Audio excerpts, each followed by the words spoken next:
Hello friends and welcome. There's a rather new phenomenon that has arisen among the young over the past 10 to 15 years or so, and which has rightfully sparked concern among parents. I'm referring to sexting, the sending of sexually explicit digital images, videos, text messages, or emails, usually by mobile phone. According to a meta-analysis published in 2018 in the pediatric edition of the Journal of the American Medical Association, consensual sexting is becoming a more common practice among youth, with 14.8% of youth sending sexts and 27.4% receiving sexts. It added that higher prevalence rates were found in more recent studies, which means it is likely these figures have risen even further since then. Why do teens engage in sexting in the first place? Often, it boils down to a poor sense of self-esteem, resulting in them becoming more vulnerable and more likely to succumb to pressure, whether from friends or romantic crushes, or even cyberbullying, into sending compromising pictures of themselves. Sometimes they do it to obtain some form of self-validation, to feel wanted, to feel accepted, to feel loved. And isn't this a basic desire that's found in all of us? To be seen, to be wanted, to be loved? So what can we as parents do to protect our kids from this? For one, it is important, very important, to help them develop a good sense of self-esteem through appropriate and constant affirmation of their God-given worth and goodness. They need to know that they are loved for who they are and not merely for what they can do. They need to know they are good, intrinsically very good, that they are unique, they are indispensable, they are irreplaceable. We had covered this topic of affirmation much earlier in episode 8 of the series.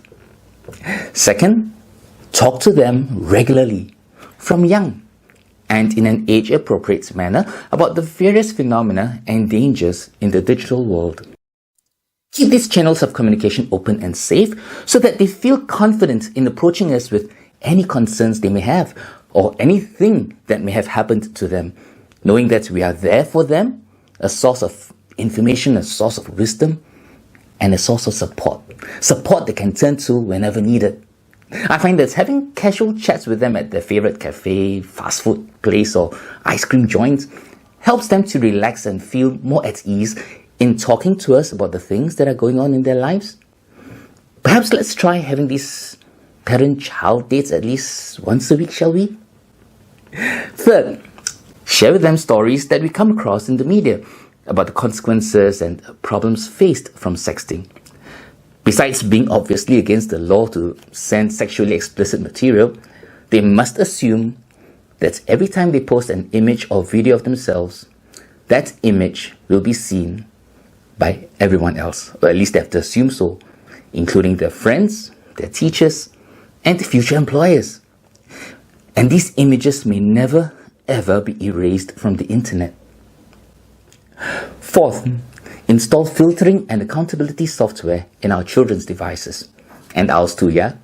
Not so much to control what they do, but more so to protect them by preventing sexually explicit images from being sent or received.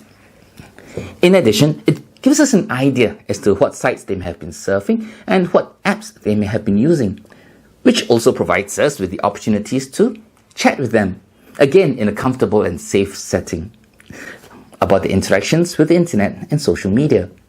5. Form them from young to respect the beauty and dignity of the human body. Like pornography, sexting violates the dignity of the person by making him or her merely an object of lust to be used for a selfish gratification, rather than one to be respected and loved, being made in the image and likeness of God. Now, what if they've already engaged in sexting? Oh boy. Well, as always, parents, keep our calm, no matter how upset or frustrated we might be, understandably. Report it to the website or apps where the image is posted. Try to have it removed as soon as possible. If needed, report it to the police, especially if we suspect blackmailing, cyberbullying, or harassment is involved. No matter what happens though, let us continue to support our children through thick and thin. The journey may not be the easiest for us, right? There will be pain, there will be tears, but our children are worth every bit of our blood, our sweat, our tears, our efforts, just as Jesus gave every ounce of himself to us on the cross. Sometimes it might also help to engage other adults whom we and our kids respect and trust. And if necessary, we may even consider bringing in professionals such as counselors, psychologists, and so on. Finally, remember as always to pray and fast for our children.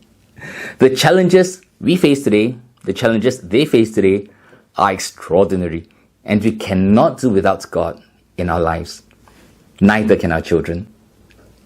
So as we end this episode, perhaps we could ask ourselves this question.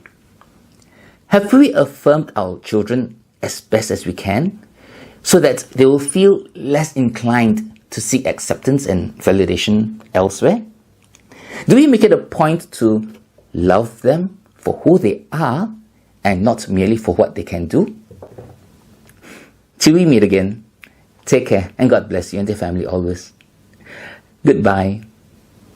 If you found this video useful, I invite you to put a like to it, subscribe to our channel, and share it with others whom you think will benefit from it. God bless you always.